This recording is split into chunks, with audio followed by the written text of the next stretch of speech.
services or doing certain things, and now they're in different positions. They own businesses or what have you. What's going on a lot is people need a chance for experience, for professional experience. Maybe a business could benefit from a week of free work that is a week of that's an internship. I really want to appeal to them to take this as a part of community, to say this is an issue in our community, and I have an opportunity, to help with that, taking that levels, because they need to interact.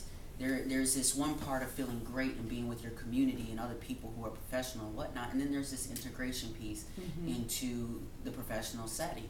So one aspect of having the programs under one roof is great. The other aspect is that, everything is intentional. The pictures, the paintings, the way this is designed, this feels like home. It feels like someone cares about me.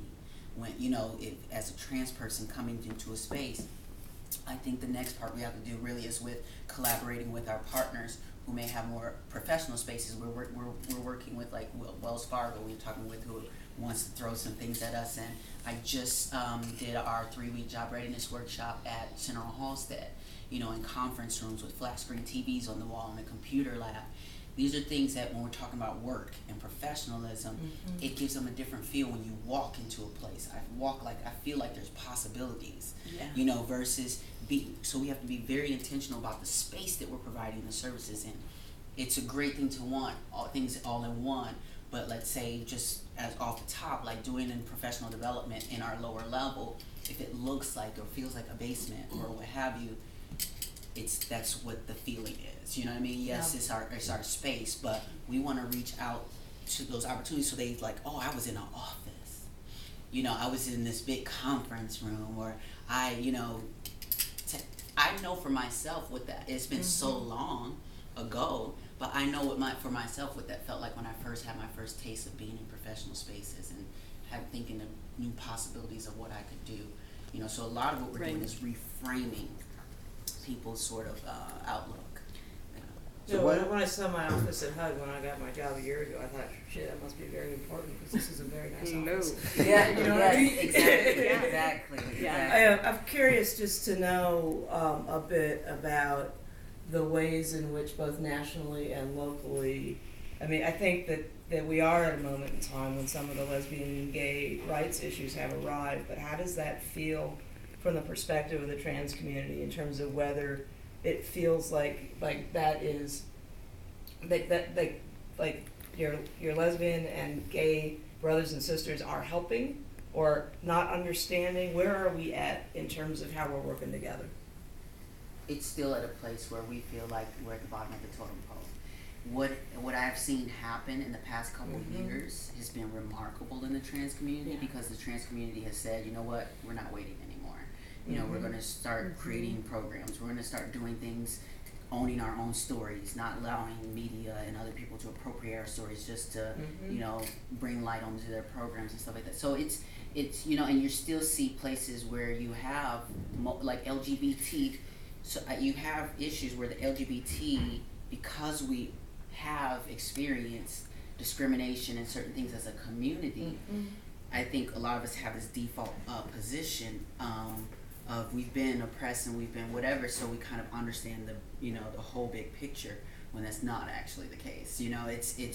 It's cisgender, usually white people in positions of making decisions about issues for the community, and that needs a change.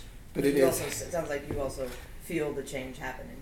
Absolutely. You have places like in New York, Casa Ruby, that they mentioned that they're creating change as well. That's run by a Latina trans woman who's the executive director writing the checks, who's, literally you see the drama unfolding, but, it's really empowering to see them in those positions.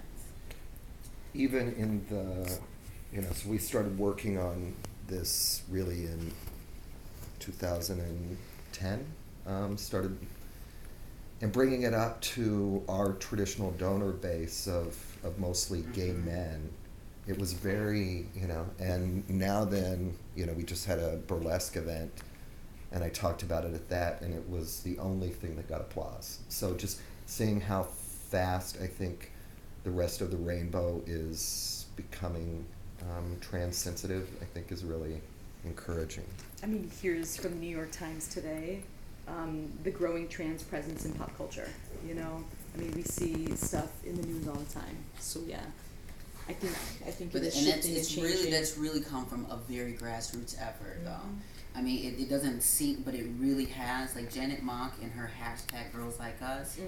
What it the solidarity that's created when we celebrate successes by each other. The fact that Laverne is an actress and not a social worker or whatever the case is that her living her dream is revolutionary. You know, her going after that, not feeling like that's the word is where we're just there's challenges, and for me that's where this really special place comes, because I'm dealing with people that come in that may not be as brave right now, that may not want to fight that fight. They're tired of of dealing with these issues. You know, when I'm teaching them about workplace things and how to advocate for themselves on the work, some of them are like, why do I even have to do that? I don't even, you know, and are not. So it's this place of uplifting those who are courageous and brave and can do all of that, and then providing the support for those who are not there yet. Well, I mean, all social change happens from grassroots work, right? Definitely. Social change doesn't happen on the way. Definitely, and I think we're seeing ourselves in an environment where everyone's trying to get into the game of trans services. You have businesses who were really majorly marriage companies, you know, fighting the fight for marriage equality, that are now in trans rights, really just to keep the doors open, and don't really have a staff stake, their organization. A lot of things are not really a real stake in those issues. So I think, you know, as we go forward, collaborating, doing like analysis of who has what. You know, we have, Chicago House has excellent programming. We have excellent programs, so many. We're busting at the seams in space. You know what I mean? So it's one of those things of how do we collaborate with who's got space, who's got this, who's got that, and attack the issue in a much more collective way. Like to work with people who have like the intention and desire, but Yes. don't yet have like the understanding. Exactly, Or, exactly. like how to know. Yeah. Providing those development opportunities, leadership development opportunities. Let's grab lunch Yeah. and then we can continue the conversation. Is that good?